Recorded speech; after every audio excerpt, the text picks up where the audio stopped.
All right, well, welcome everyone. My name is Jack Caulfield. I serve as the Internship Program Manager for the Career Center here at UTRGV. Today's presentation is the next one in our series for HireUTRGV EDU, titled How to Build an Internship Program. Just to kind of provide some information about myself, I've been working with the university for about 12 years. I've been serving in the role as an internship coordinator for about 7 before getting promoted to the internship program manager. I've been in this role about 2 years now. So a lot of time spent in internship program support for our students, internship program development for employer partners.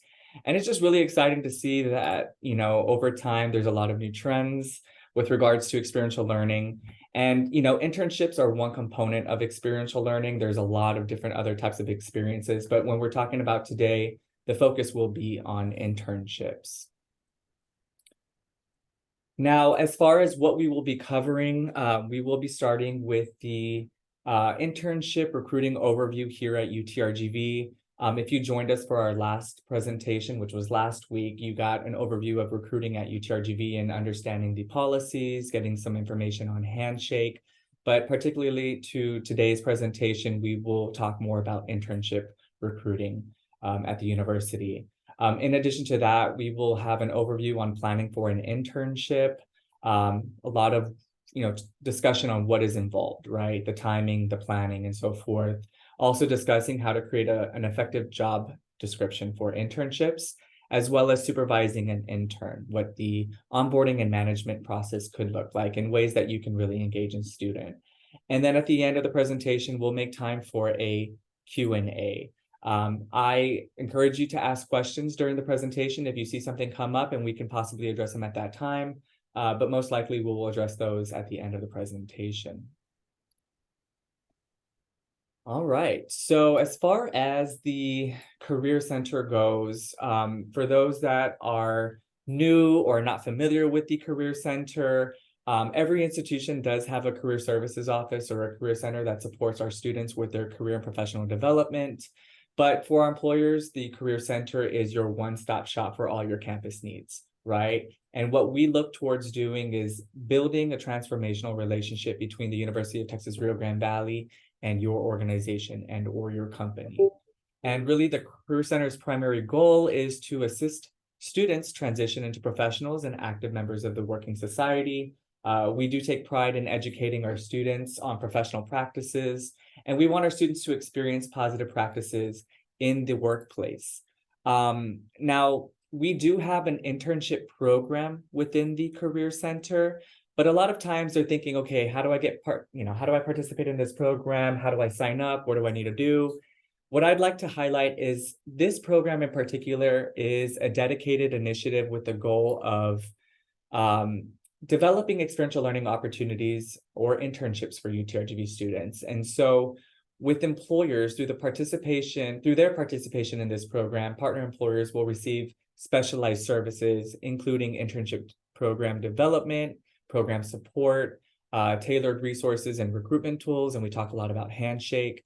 And of course, not every employer gets to receive this unless they're part of this program, but that is expanded marketing opportunities to students. So through this program, there are simple services that I like to provide to our employer partners, and that is one, a preliminary needs assessment, really helping you identify your current needs and or challenges at the company. In addition to that, the outline of key performance indicators for that position. We also support, employers with internship position description and development support, access to tailored internship materials, specific resources and tools that were created for our employer partners. And this isn't available online. This is through this program. So these types of resources will help you really determine who your target audience is, which in this case it's students, and really understanding what student population you want to hire, having you think through, what logistics are involved. Also, who is part of your team do you need to get on board and have them commit to the program and maybe in the supervision and or mentorship. In addition to that, we will provide some additional tools as well, sample materials such as job descriptions, evaluations, and so much more. And of course, we do want to make sure that we're engaging our employers through the university and getting you connected with our faculty and staff partners. And lastly, elevated marketing and position promotion throughout colleges by supportive faculty internship coordinators as well. Now, when it comes to, the internship experience, it's always important that you really recognize the types of student positions that are available to our students, right? And really select the appropriate type for your organization based on the elements of each role. So when you think about experiences that are offered, we have part-time jobs on campus, we have part-time jobs off campus, and we have internships, both paid and some unpaid, as well as volunteer opportunities. And the Career Center really promotes out paid opportunities and paid internships to our students. And so the first step to reaching the greatest number of students is to post your internship on Handshake, which is our centralized job and internship database serving UTRGV students. And this is, of course, completely free for our employers to use. We just want to ensure that you understand the university recruitment policies and adhere to our university guidelines. Now, as far as NACE is concerned, if you're not familiar with NACE, some of you may or some of you may not be. NACE stands for the National Association of Colleges and Employers and is an American nonprofit professional association that is established for career services, university career services, recruiting practitioners and employers who wish to hire the college educated, therefore our students, right? And we follow the policies and best practices of this organization.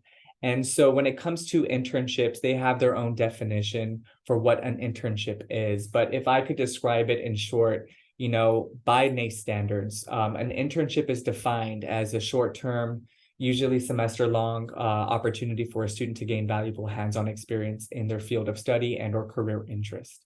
And of course, we all know that an internship has many valuable benefits for students, while also enhancing the academic programs and satisfying the needs of our employers. And so with internships, to ensure that an experience, whether it is a traditional internship or one that is conducted in person, and that is traditional, but remotely or virtually is educational, and thus considered a legitimate internship, NACE has criteria for all our employers to understand and ensure that they're meeting, and also knowing that this would be in fact a legitimate internship. And just to keep it short and brief, one, the experience must be an extension of the classroom.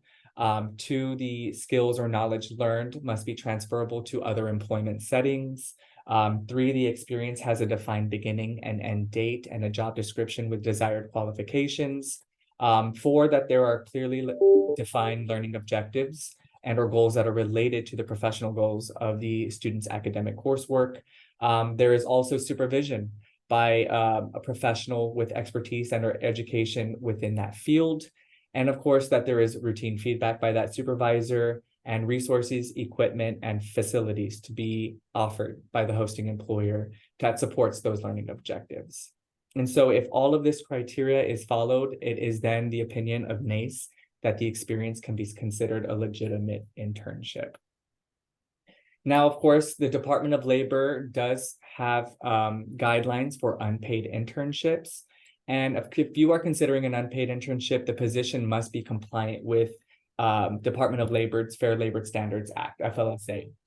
And so there is a test for unpaid interns, and student courts have used a primary beneficiary test to determine whether an intern or student is in fact an employee under the FLSA. So in short, the extent to which the intern and the employer understand that there is no expectation of compensation, express or implied, right?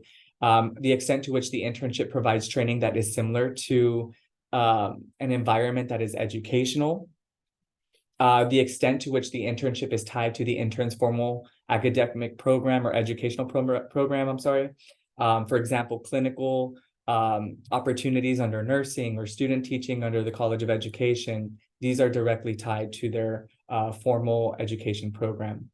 And then, of course, the extent to which the internship accommodates the intern's academic commitments by corresponding to the academic calendar. So we often know that internships will be in the summer, and that's popular for students. We understand that internships will be in the fall or the spring, and these correspond to the academic calendars.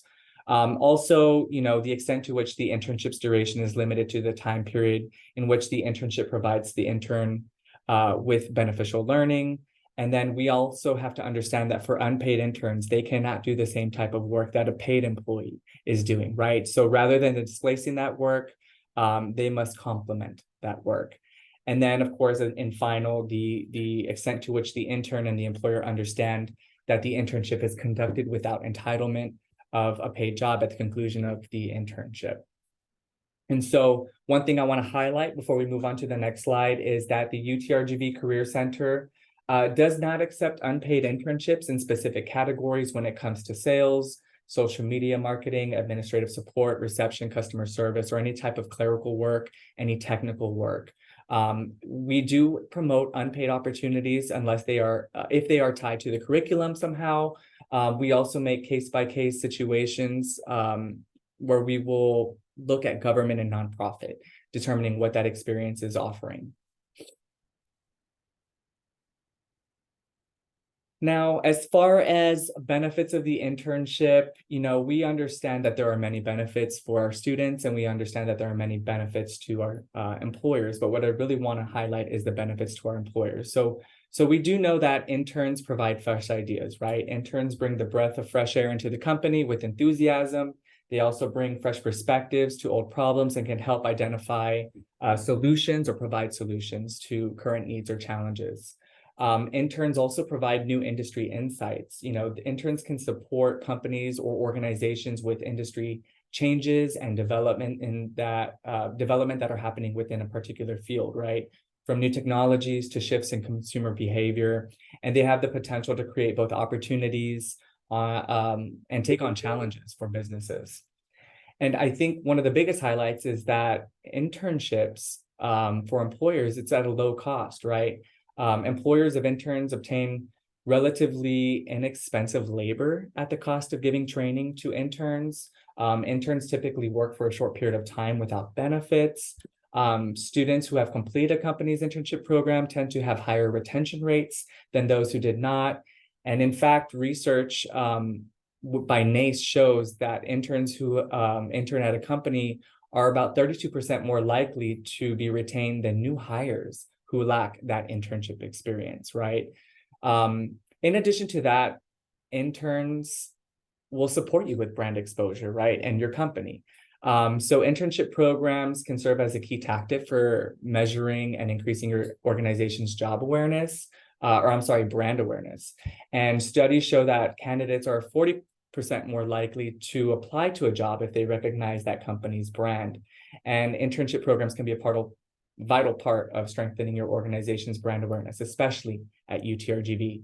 We have a lot of regional employers that had never offered internships before. And I'm going to highlight one, for example, Fork to Fit. Fork to Fit is a business here within the region, all across the valley. Students know about it, but they did not know that internships were available for this company. And with Fork to Fit now being recognized here on campus, by selling their meals, but also by offering an internship program, students know that there are opportunities within this company and opportunities for growth as well. And then lastly, it's important that, you leverage your talent pipeline, right? And so that is one of another big benefit is that not everybody who goes through an internship program will be hired upon graduation. However, the good news is that these candidates from a talent pool or form a talent pool that you can source from quickly, right? And inexpensively. So you know that if they've done an internship and experience in the past, you can go back and check out and see if these students are still looking for opportunities, or even if they've graduated, do they have jobs, and maybe you can do a reach out. So that is leveraging your talent pipeline. And I did highlight some sources here on the right. 57.6% of interns converted to full-time employees. 75.5% of interns are still with the organization after their first year on the job, and about 83.7% of interns found their internship experiences and duties meaningful. And this is all provided to us by the National Association of Colleges and Employers. Now, the characteristics of an intern. Internships are high impact learning experience that allows students to apply classroom knowledge to real world work situations. And as I mentioned earlier, internships must have a specific beginning and end date. I know that most often employers are like, can we just have them for the long term? We would love that, right? Ideally, a legitimate internship that is quality experience is going to be a temporary experience, fall, spring, or summer, right? And you can always extend that internship, but it's important for the student to know when they will begin and when the experience ends. So this is a must-have, right? In addition to that, internships must have defined learning objectives and goals. I want to touch up on this really quick because this is something that is lacking within the internship job descriptions or even in the experience itself. So internship learning objectives are learning targets for students, right? And they provide interns an understanding of what they should or would like to be able to learn by the end of the internship.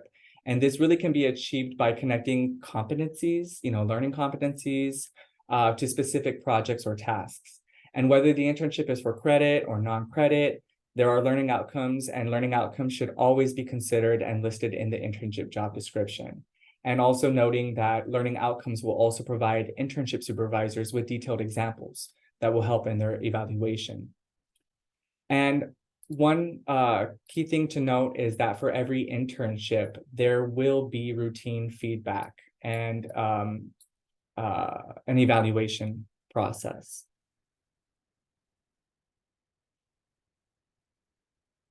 Now, hosting a successful intern, excuse me, I'm trying to fix something here.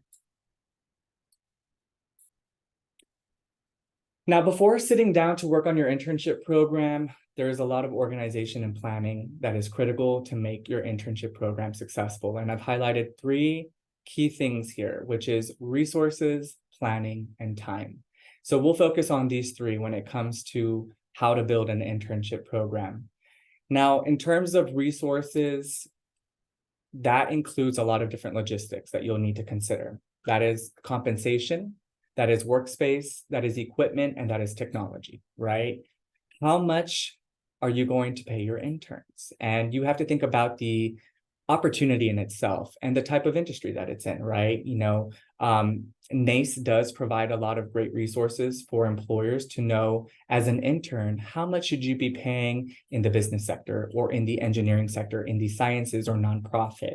And most often internships will be paid. And as a matter of fact, I believe legislation is going out to really go away with unpaid internships because it's really been taken advantage of. So when you're thinking about compensation, thinking about paid opportunities or even stipend offerings, right? So one thing to be considerate of your internship experience and what you're going to offer the student. In addition, workspace, right? You may offer an experience that is traditional, that is in person or virtual.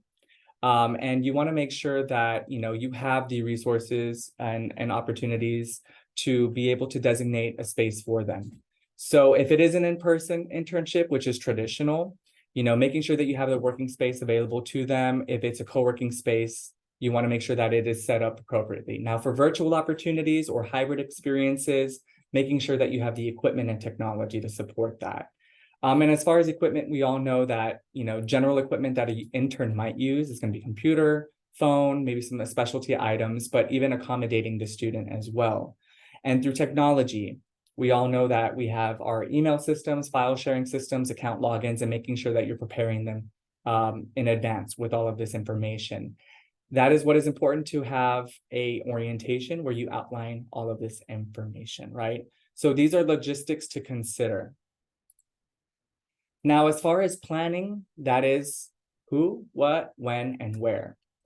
So when you're assessing your internal readiness, you need to know what teams could benefit from extra help, right? Some companies, small, may have a few functional areas, but with a large company, medium size or large, you have a lot of different divisions, a lot of different functional areas. And so it's important for you to consider reaching out to these teams to determine, are there any projects that an intern can support with? And can there be enough time available to have them complete multiple projects, right? And who is going to support them with the supervision and or mentoring? Is it one particular person from that area? Is it multiple? And then also considering what types of projects could an intern assist with, right? Within different functional areas or different divisions, you may have a marketing department, you may have an HR department, maybe an area that's focused in engineering technology or computer information technology, for example, right? And if you're thinking about different projects, what could a student do within an 8 to 12 week period to support some of the needs that you have within your organization? And when is the help needed the most? Do you find that you're the most busiest in the fall and spring semesters? Is it the summer that you have the most time available and could offer a beneficial experience? And lastly, where is the intern going to work, right? We just went into our resources and thinking through if you're going to offer the type of experience that is in person, where are you going to place them, in what division? If it's a remote experience, what technologies or software do they need to be prepared with at the start? So I highlighted some opportunities here or positions, right? And when we're thinking about a lot of different common intern areas, I just mentioned a few, but a lot of students really help and support employers with data analytics, research, marketing. We see a lot of marketing, web design, whether that is website design or content design, accounting, engineering, software development, and more. And when you're thinking about the types of experiences, you really want to think about project-based tasks, right? Anything that is challenging and developmentally appropriate, and those that are most efficient for both the intern and the supervisor to be able to work on collaboratively. And also you want to make sure that for any of these experiences or projects, that you are aligning with learning goals. So with marketing, there's some samples here. I'm not going to go through all of them, but you can kind of take a glance.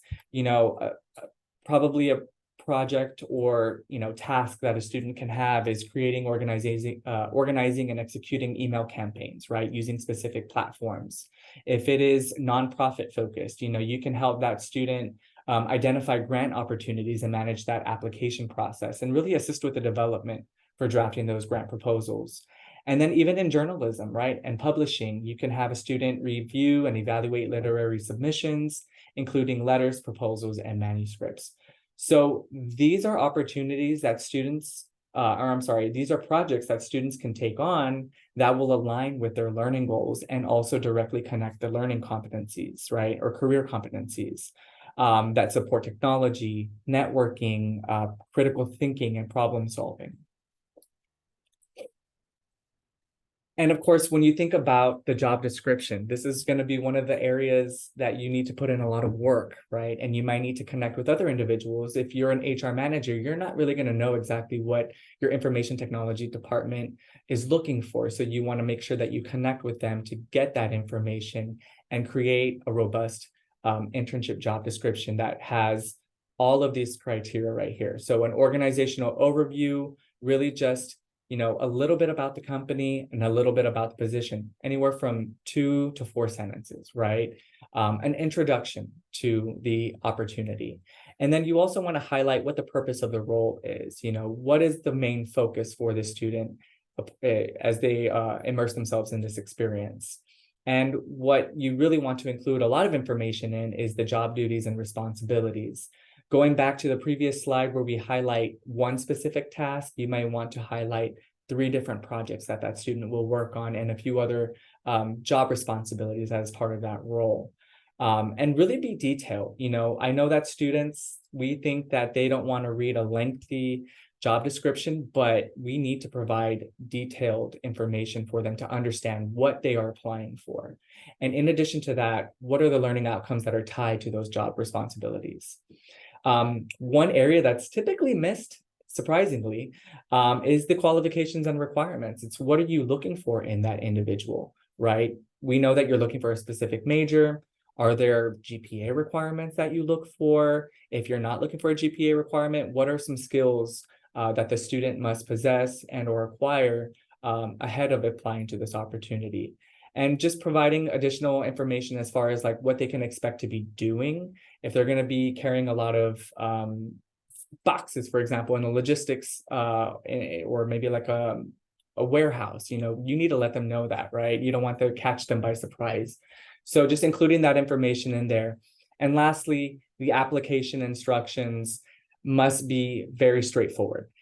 Now, through the Career Center, all the opportunities get posted through Handshake. And so you have the opportunity for a position to be just listed through Handshake, and they can apply through there by submitting their resume. But a company may have an online web address to which they want the student to apply. If you prefer that they apply to that link, make sure you highlight that in the job description, and we will make sure to tailor that into Handshake when it's been posted. Now, lastly, when we're considering time for recruitment, time for training, time for supervision and mentoring. And this is really a lot of the onboarding and management that you will be involved in.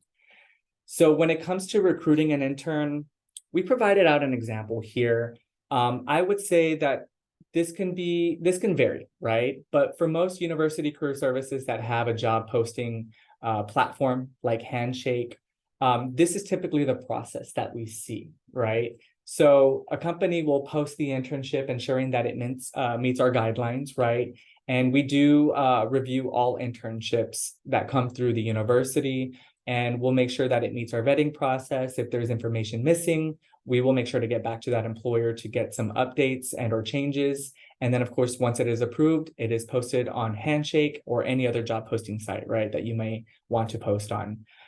During that recruitment period, it may be open for about 3 to 4 weeks or even longer, 2 months.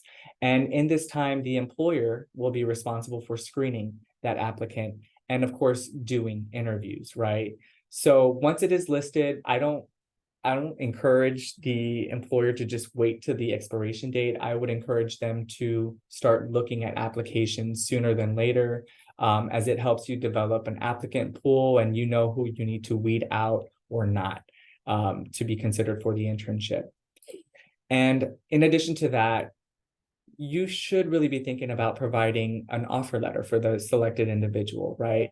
I know that some companies will and some won't, but the offer letter is going to outline all the information they need to know as far as the start date, what their compensation is, what the expectations are, next steps in the process, maybe for hiring and so forth. And it is crucial for the student to have that, because that is confirmation that they have received that internship opportunity and will be starting that experience. And then, of course, the internship does begin, right? But I did want to highlight some recruitment tips. You know, I know that we're sometimes flexible with our employer partners. If they need to have a position hired for right away, we will hope to post that right away and making sure that we can get students within a couple of weeks. But I encourage at least a month's posting time, if not a little bit longer, so that way you can build a large applicant pool. You always want to make sure that you're receiving those applications and just scanning them, and then, you know, pushing aside some of those that are going to be considered, that you can reach out for first round interviews and even possibly second round, right? And then I would imagine that, you know, as part of your company, you're thinking through the types of questions based on the type of role, but it's also good to group questions according to skills and competencies as well. And as far as requirements, what you should be doing in terms of recruitment, just be specific on those position requirements, qualifications, tailor interview questions around that role, and again, provide that offer letter.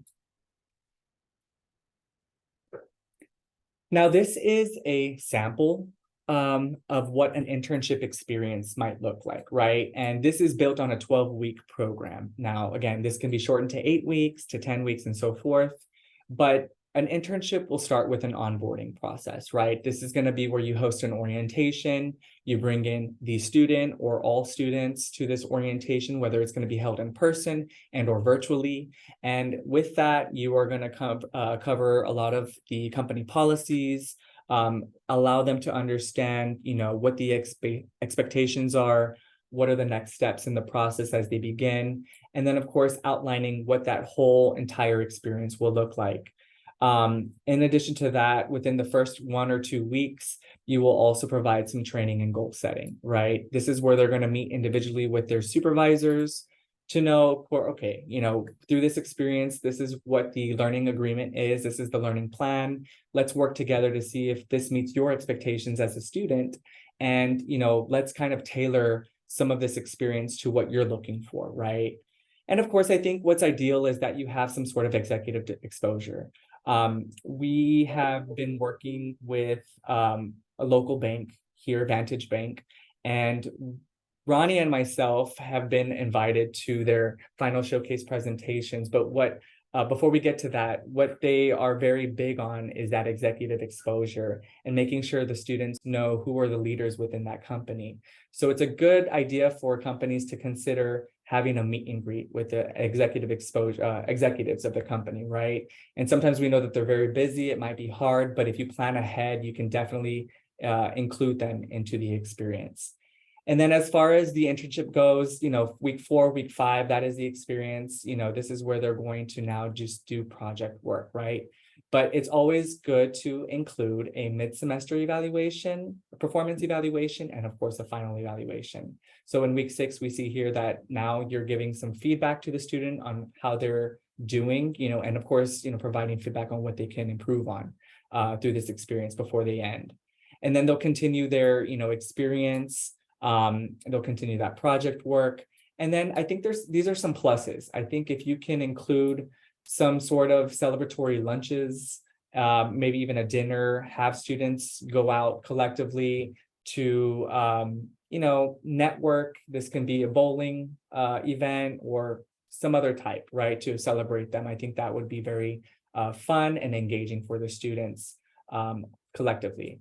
And then, of course, as you're ending the experience, there is a final performance evaluation. This one may have a few more questions that are particular to their, experience, but you also want to consider having them complete an evaluation on the program, as this is going to help you assess the experience in itself, right? So just be mindful of creating an evaluation of the student, which we can also help provide that, but also an evaluation for the student on the employer. Or the experience in itself.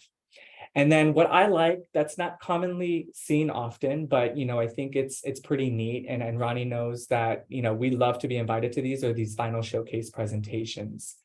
And so what might that look like, right? We know that I kind of went ahead of myself. I'll get to that in a bit. I'm sorry, I kind of lost this. I don't know what I clicked on, but I'm gonna get back there.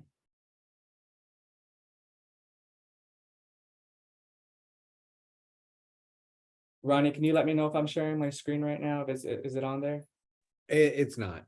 Okay, let me get back to it. Apologies, everybody. I don't know what happened here. I made one click and then something happened. I will, while Jack's kind of looking through that, I'm Ronnie. I'm with the Career Center as well. I'm the Associate Director for Employer Relations. Jack's giving an overview of an ideal internship. And I know sometimes it can come across as a little bit overwhelming, but the Career Center is here to kind of help you out. So if you're having difficulty kind of figuring out like learning outcomes, we do have like templates that can kind of help you, or if you're having problems on Handshake. I will say that sometimes the idea of having an internship sounds great, and then you kind of realize like, wow, like I do have to spend time to kind of train this individual, and they're doing projects that I wish I had time for, and they can really take the time to kind of dig deep in all those projects that you want them to like accomplish. And I've had interns, and my first intern, like I would give them week by week, projects, and I would have them create a binder for me. So then that way my next intern would follow that binder of things to do, right? So utilizing that first intern to kind of help structure like the things that worked and the things that didn't are really beneficial for you as an employer, and also beneficial for the student coming into the internship the next time. Jack, I think we see the speaker view, but okay, let me swap that. How about that right there? Yes. Perfect. All right. So I got ahead of myself a little bit on that final showcase presentation, but when it comes to the hosting of an intern, going back to the orientation and training, it's important that you provide details on the organization, the culture of your company, what your history looks like, right? I love that Rhodes Enterprises, a regional company here, really highlights the history and founding of that company, and make sure that students understand, how they were developed, and of course what they are going to contribute to the success of that company, right? Of course, outlining structure, rules, policies, this will all set them up for success. So as far as engagement, think about the supervision. You want to have one-on-one and group meetings. I think situational scenarios and field activities are good experiences for students to really get an understanding. Okay, this is what they do, right? Observational opportunities. And then events and networking. What we see commonly from some of the companies that we work with is that they bring their students to the career fairs, and the student now is connecting with their peers to talk about their experience. And this is really now getting another student engaged, having them learn about the company, having them learn about the internship experience from the student that's actually there at that moment. And so we would encourage that for many of our companies. And I think it's really awesome that we even hear from some of our on-campus employers where students are able to take on professional development opportunities through conferences and seminars. So if you know your company or organization has a planned conference within the next month, maybe even including your student to attend that, or any professional seminars, this is going to help them in their training and development. And it's always important to remember the talent pipeline as you're engaging your students and really wanting them to be a part of that company culture. You're starting to build that talent pipeline with them, right? So supervisor best practices, I think it's important that we outline expectations with that student and provide specific information and creating those learning goals with them. There is a learning plan and agreement that we have that we can share with employers that will support them with that, creating a learning goals. And then, of course, with the meetings, we know that employers, whether that's their direct supervisor and our mentor, can be very busy, but it's important to be meeting with your student weekly to just ensure progress is being made. And then constant communication. Again, we get very busy, but if you can communicate regularly through email, phone calls, instant messaging, we use Teams here at the university. That is another method of reaching our students. And just always being mindful to provide feedback regularly, because we know that our students do want to learn. And then going back, again, I got ahead of myself. So that end of internship experience, when it comes to the final presentation, you want to make sure that you're sharing your experiences, including the expectations, those activities, and the accomplishments and lessons learned. This is what the students will be talking about, right? And so they may create a PowerPoint presentation. They may do this in front of a few staff members, or they can do this across the entire company. And I think it's pretty awesome because then now the student is able to highlight some of the fun experiences through their internship, but then now allowing the staff to learn from what the students in other divisions did. And then this is really now allowing them to feel celebrated in a sense. And then, of course, determining whether you think that if that student is the right fit for the company, now you can think whether they might get a part-time job offering and or a full-time job offering, depending on where they are in their school, right? So really discussing timelines and planning ahead for how you can really onboard someone full-time. And so that is the end of the internship experience. I do want to open it up now for questions. I know there was a lot of information, but all good information that's going to really help you set up for success when offering an internship. So Jack, we did have a question in the chat Okay. from Magali. May we recommend students who have previously reached out for internships with the city of Edinburgh to go through this process to give them the opportunity to get paid, because previously our interns are unpaid? Yeah, so going back to the initial slide of like our internship program is more of a support and development program. This isn't a program that is directly tied to any other area. I think, Magali, maybe you're talking about our workforce solutions and UTRGV internship partnership, and that can be a separate conversation because there's a lot of different information with regards to that program. And I would definitely encourage it, because if you're not able to pay through your organization, we want to make sure that we can provide opportunities where students can get compensated for some really great experiences here within the city. So you and I can definitely connect separately with regards to that program. Luis, do you have a question? I have a question. Sure. So, I'm so sorry. So when it comes to having them within the office, the interns, let's say, because there's going to be supervisors, of course, that being in our case, Sam and I. In case that we have to step out, is there someone that has to be in charge of like seeing them, or like how does that go about, like supervising the interns? So you're saying like this would be a common thing where you're having to step away from the interns often, or is it just like on a case-by-case Case situation? by case. There's circumstances where we have to travel to like Houston or Austin. Okay. I think if you were to communicate regularly with that student, but also maybe assign an individual that can oversee that student at that time, it's important. We always have to think about things like our student safety, Mhm. the support that they can receive while maybe their direct supervisor is gone. So if you have a secondary supervisor that has been assigned, that is appropriate, even their mentor as well. We don't want to be like leaving our students loose running and trying to figure Mhm. out what to do. So if you know that you were going to be leaving for a period of time, whether it was like a few days, just have that conversation of making sure that you assign a secondary supervisor to them. Okay, perfect. Mhm. All right, thank you. Hey, can you hear me, Jack? Yes, sir. Okay, sorry, I was muted when you called on me. My question, and you folks do a phenomenal job with preparing your entrance, and this is a great presentation.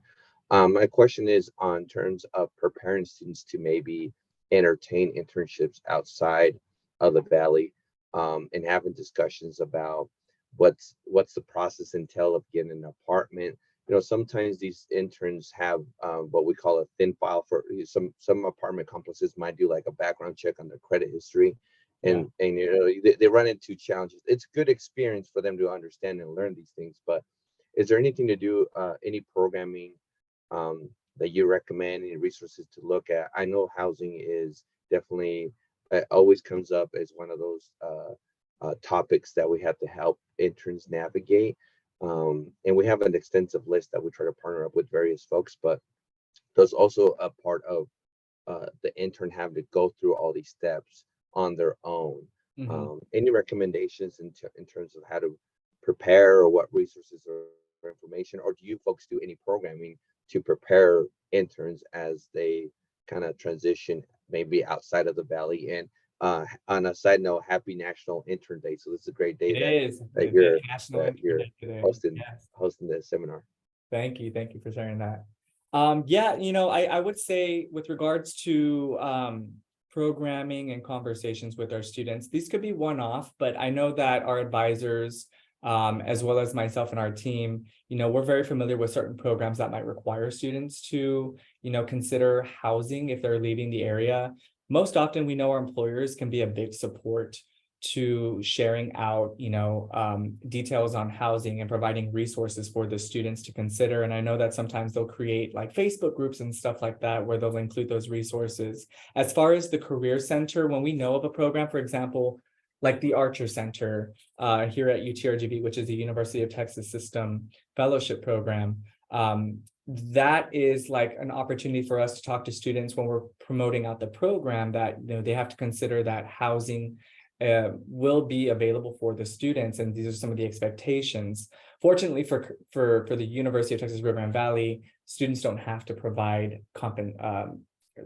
compensation, or don't have to pay for their housing, as opposed to maybe if it was found with a private company or other program. But we will have individual conversations with students on what that expectation might be, and it's very different for every student. As far as a specific presentation that is created for students to understand that, we don't have that, but we make sure to include that in some of our other presentations where it's inclusive of information on internships. Most often what we're seeing is that when we invite our employer partners to host panels or other presentations directly for our students, maybe through an information session, they will typically be the ones to provide that information. And there is resources that are available for students. I know that I can't remember off the top of my head what it's titled as, but like internhousing.com or something like that, where students can identify housing for internships throughout the country. So there's resources like that that we may share out with our students, so that they're able to consider and plan ahead for that. Yeah, I think it's also like, I think it's something that employers should think about, right? Because students may ask, we think about it as like the Career Center when we're speaking to students who are interested in relocating outside of the Rio Grande Valley. There are some companies that have options for housing, but there's a lot of organizations that just don't. Ways that employers can support is maybe reaching out to like regional apartment complexes to see if they can create some type of like agreement that we have a summer internship program. We hire like 4 interns during the summer, because usually if you go to an apartment complex, the shortest lease is 6 months. It's not like they have like 3-month leases. Another thing is getting like the interns connected with each other, right? So I often would tell students like, look at like extended stay hotels, because oftentimes like you don't have to like ship up your bed and ship up your sheets and ship up your dresser, like everything's there, a small kitchenette. So some employers have reached out to like extended stay hotels, and they won't pay for it, but we'll just give them the heads up that like we have some interns coming and we'd like to recommend your facility. Is there a way that we can have like a discounted rate if we recommend your hotel for our students? And then sometimes students will just, you know, pair up and like figure out like a living arrangement on their own. But I think oftentimes, like Jack had mentioned, internship housing, that usually happens in like big metropolitan areas like New York, DC. Those are great resources for students, where like other students from other institutions who are interning at other organizations want a roommate, and like they kind of figure that out as well. Thank you so much. Do we have any other questions?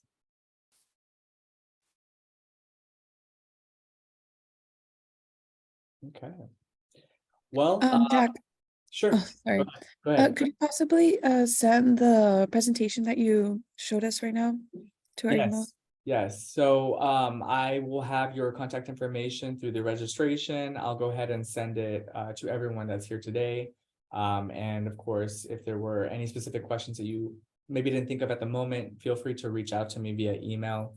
Again, there's a lot of information, but a lot of important information. We can probably talk further about internship opportunities from in different areas as well, but keeping it the focus to how to build an internship program.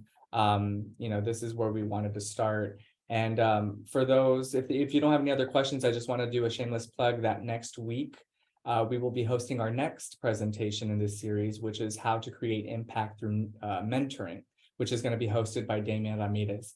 And so with that, we were going to be highlighting our Vaquero Connect program or platform and the career mentoring program as well. So really making sure that our alumni and our employer partners can engage with our students, first year students, second year students, all the way up to upperclassmen on mentoring opportunities. So we'll definitely have more information on that next week.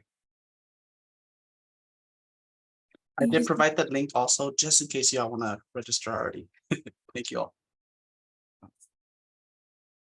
All right, well, that's our presentation for today. I want to thank everyone for coming. And of course, I'll make sure to send that presentation to you all, hopefully by the end of the day, if not, definitely by tomorrow. But thank you all, and we look forward to seeing you at the next one. Hey, Jack and Ronnie, I just had a quick question. Do you guys have like a website where we can schedule an appointment with you all, a virtual appointment like this, or is it just send you an email to schedule something? I like to schedule some time to connect with you all about our travel this year and kind of coordinate that. Yeah, no, we can, right now we don't have like an appointment system separately out of, you know, just sending us an email and we can coordinate something with you. All right, I will set something up with Luis and send it your way. Fantastic. Awesome. Thanks, Jack. Thank you. Y'all take care. All right. We'll see you all soon. And if you have any other questions, you can stick around for a bit. We'll be here.